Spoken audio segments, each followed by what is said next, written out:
Hi, and thank you for stopping by to watch this video. My name is Lisa Sue Woiditz, and I am the author of Unwelcome Inheritance, Break Your Family's Cycle of Addictive Behaviors. Tonight I want to talk to you following up on a video clip that I posted a couple of weeks ago. It was a video clip of my mother, the late Dr. Janet Geringer Woiditz, who is known as the founder of the recovery movement for adult children of alcoholics. And in this clip, which you can see on YouTube or Facebook, or on my website. She's talking about a mixed message that many of us received growing up, which is, I love you, go away. And only in this kind of family system will you get inconsistent messages like this where both parts of the message are actually true, right? Your parent did love you and they did want you to go away. But the way that it feels inside of us is very conflictual.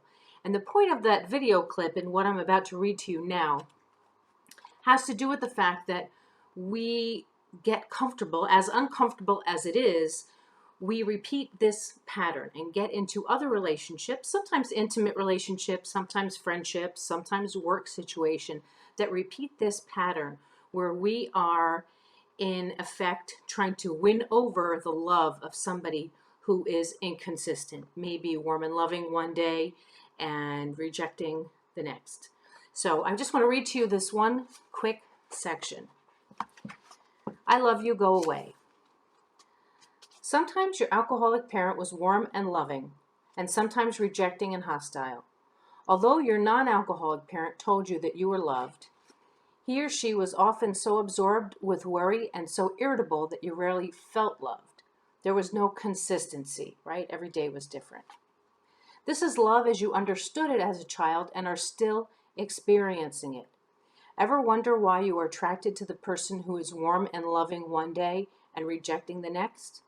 Ever wonder why the person who says he or she will call and doesn't seems more desirable than the one who is consistent, right? That consistent person, kind of boring.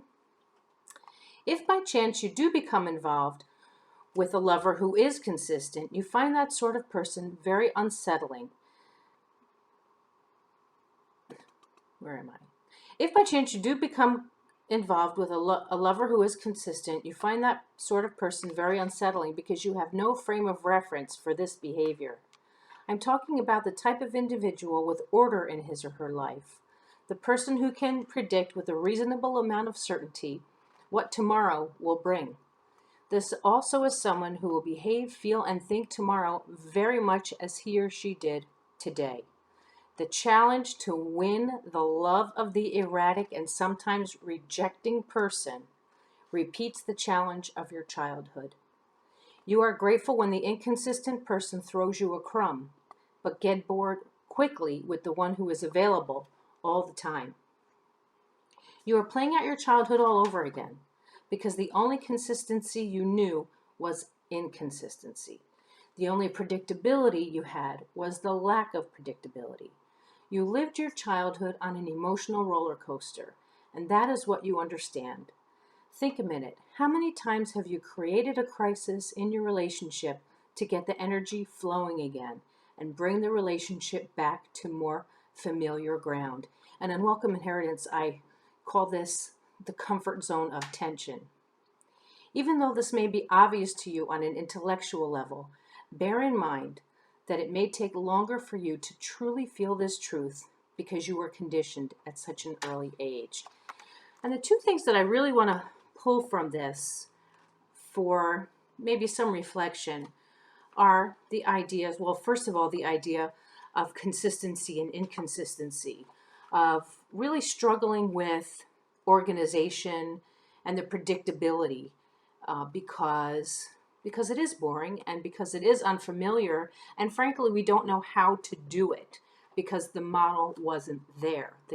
The model of chaos was there, but the model of routine and consistency wasn't there. And if you have kids, you'll see that you can't teach your kids what you don't know. So they may be following in your footsteps in that regard. And the other thing that I really feel is so powerful in this passage is where it says, The challenge to win the love of the erratic and sometimes rejecting person repeats the challenge of your childhood. Winning over the love of the erratic. It's very powerful.